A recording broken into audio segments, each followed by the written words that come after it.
Hello guys, Mundo Ko Vlogs nga pala. So ngayon guys, at medyo maingay yung ating ceiling fan. So babaklasin natin, gagarasahan natin. Turo ko sa inyo kung saan ang mga posibilidad na dahilan kung bakit maingay yung ating ceiling fan. Ayan. Tara, let's go. Baba muna natin yan. Tanggalin muna natin to.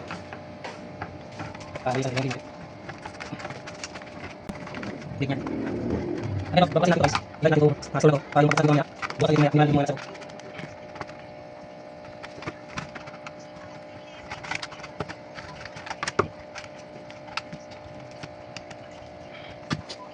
So dito, explain ko sa inyo lahat ng mga na-experience ko kung bakit nag-ingay yung ating ceiling fan.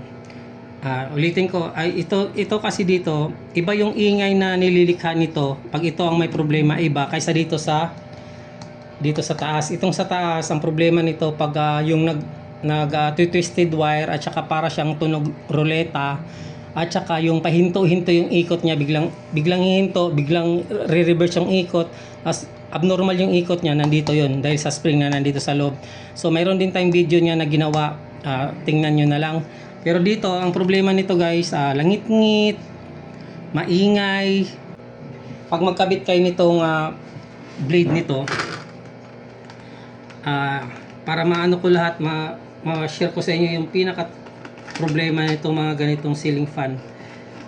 Ito, pag itong blade na to, magkukos din to minsan ng ano natin, yung maggalaw na ceiling fan guys, dahil sa hindi tama yung pagkabit natin nito. So ang tamang pagkabit nito, dapat itong surface na to, ito, nakadikit to dito. Kasi pwede kasi siyang, check natin. Pwede kasi siyang hindi siya nakadikit. Pag hindi nakadikit ng ganyan guys, hindi nagiging balanse yung blade natin. Tendency nun magiging magalaw siya. So ganyan. Ayan, pansin nyo yung gap. Yung iba kasi higpit lang ng higpit.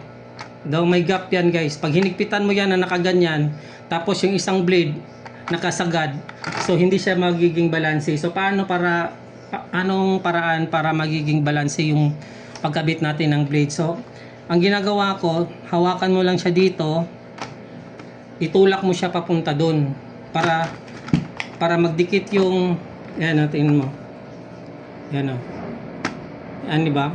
So nakaganyan ako, pag mahigpit ako, nakaganyan bago ko higpitan.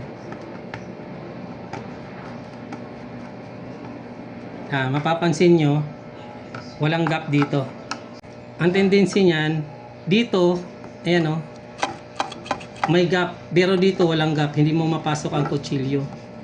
So yan yung hindi balanse, cause ng magiging cause yan na maging hindi balanse yung ano natin, yung blade natin.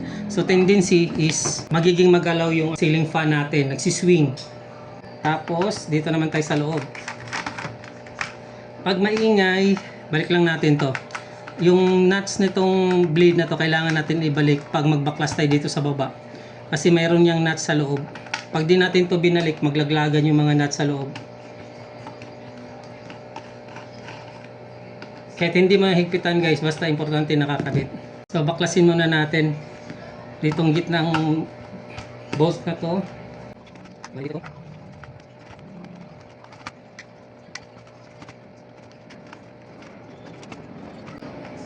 Mayroon yan dito guys na dalawa na screw. Ito naman yung nagkukonekta nitong upper at saka itong lower. So pag tinanggal mo yan, mababaklas na natin tong, mapaghiwalay na natin sila.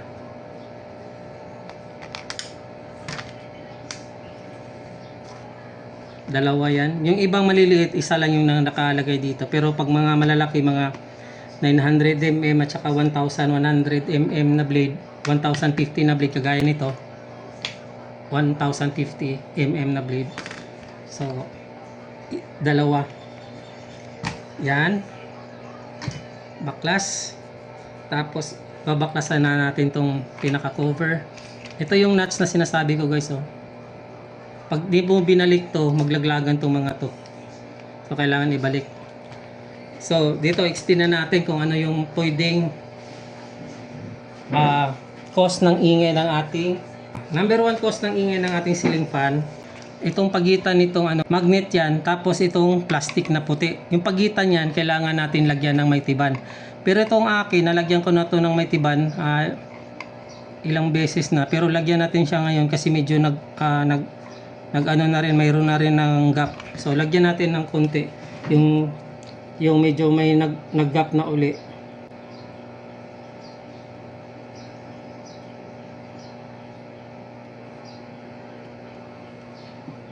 Pagbukas nyo, pag may makita kayo na parang pulbo, alikabok na parang pulbo na puti, 100% yun, ito ang yung pinakadahilan.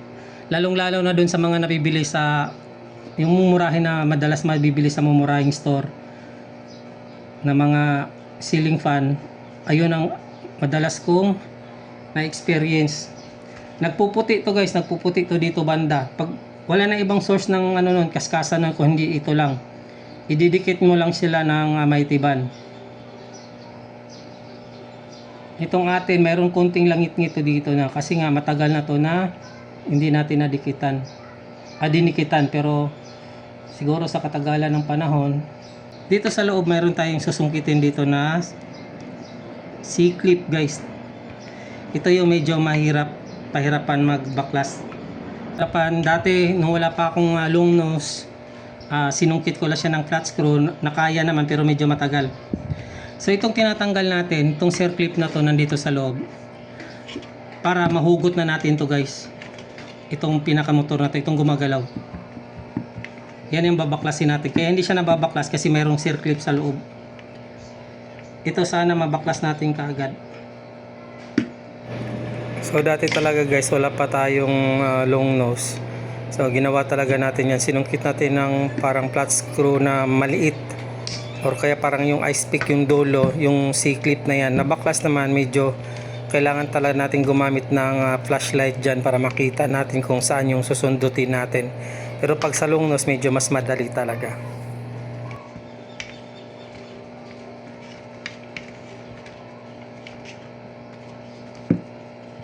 Hilain lang natin siya gamit ang long nose.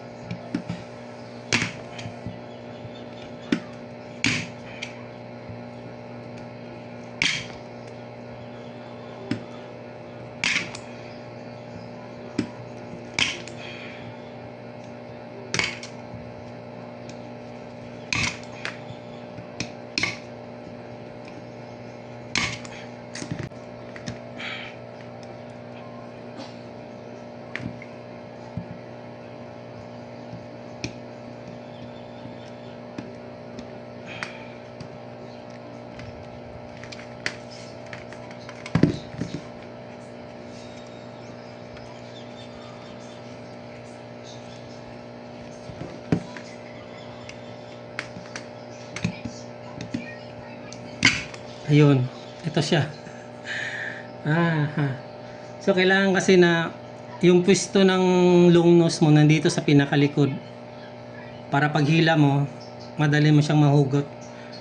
So dati, ginagawa ko, sinusungkit ko ng flat screw na maliit dito sa ibabaw. Sinusungkit ko palabas. So after matanggal ng C-clip guys, so pwede natin yung hugutin. Ayan, dahan-dahan lang. Kung makikita nyo, medyo marumi na talaga yung yung grasa, medyo tuyo na. Tapos tingnan nyo, sobrang itim na rin, di ba? Kasi nga matagal na tong hindi nalinisan. Kaya medyo nag-iingay na. So ito yung number one talaga na dahilan kaya nag-iingay yung natin, yung ceiling fan natin, itong bakal na to. Kasi dyan nag-iikot-ikot yung motor natin guys. Kaya yan yung madalas natutuyuan ng langis. Tapos ngayon, para magtagal yung natin, lalagyan natin sila ng grasa. Maraming nagtatanong dyan, pwede ba lagyan ng langis na lang or ano? Pwede naman lalagyan mo ng langis kasi ang problema naman nun, madali rin siyang matuyo. So, mapapagod ka lang, madodoble yung trabaho mo. Kasi nga madali siyang matuyo. Sa grasa, mas matagal siyang matuyo.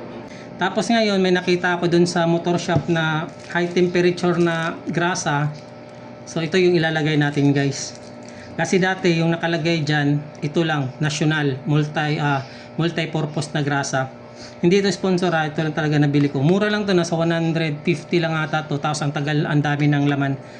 So, pero ito ngayon, nakahanap tayo ng high temp grass. Ito guys, 30. 35 ata, bili natin. So, kaya, ito na lang ilalagay natin. Kasi mas maganda to guys. Hindi to basta-basta na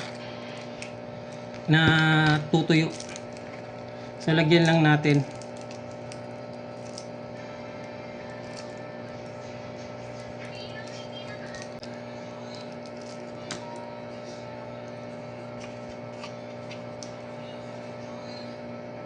Anyway guys, kung di pa kayo nakapag-subscribe sa aking channel, please subscribe Mundo Ko Vlogs para ganahan naman tayo gumawa ng panibagong video. Maraming salamat sa panonood sa lahat ng mga followers na natin dyan. Sa mga hindi pa nakapollow o subscribe, please subscribe Mundo Ko Vlogs. Lagyan na lang din natin to dito para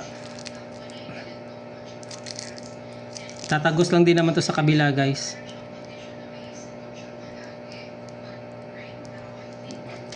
Na natin to. Ayan. Ulit natin kasi explain ko pala sa inyo yung circlip kung saan nakapwesto. Yung circlip nakaganito yan guys dito sa loob kung hindi pa to nakakabit. Nakaganyan yan. Dito sa may parang may gatla dito sa ano na to, nakaganyan yan. Ganyan. So, meron niyang gatla para sa kanya, tapos pag hinila natin nakaganyan lang. So di ba madali lang pag wala pa tong nakaharang. So balik na natin, tapos kabit na natin to. Dito nakikita naman guys sa personal talaga kitang kita.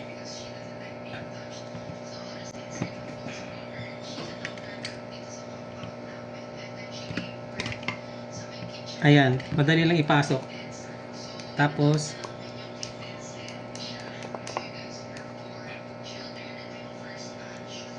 kasi napapansin nyo, mayroong ano dyan, mayroong konting space sa pagitan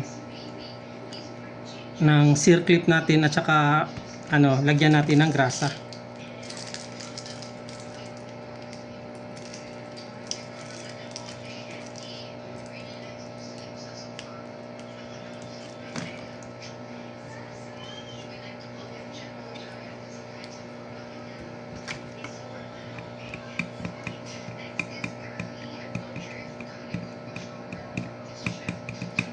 Ayan. Tapos, assemble na tayo guys.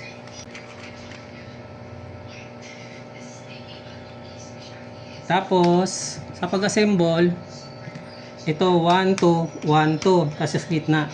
So, shoot mo lang siya sa gitna.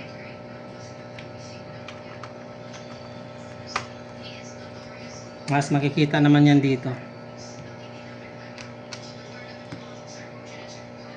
Balik na natin to guys.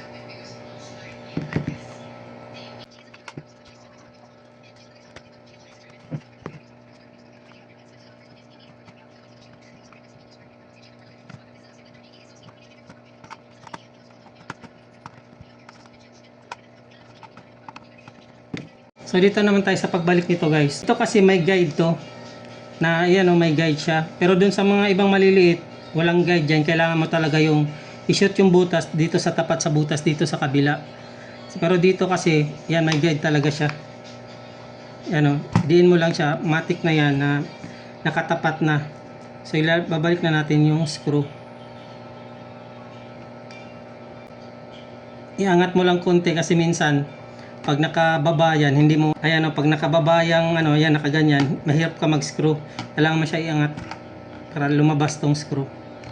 Sa mga ceiling fan ng mga ganito guys, halos pare-parehas ng mga component. Kaya kung makita mo tong video ko, pwede mo talaga siya i-apply sa kahit anong brand ng ceiling fan. So ayan, kakabit na natin to guys. Ito yung switch. Ayan. Sobrang tahimik niya na guys. Hindi ko kasi na video kanina bago natin binaklas eh. So nakatulong yung grasa at saka yung mighty band na nilagay natin. Kaya maraming salamat sa panonood. Bundok ko Vlogs nga pala. Kung di pa kayo nakasubscribe sa aking channel, please subscribe Bundok ko Vlogs. Maraming salamat. Paalam. God bless. Bye-bye.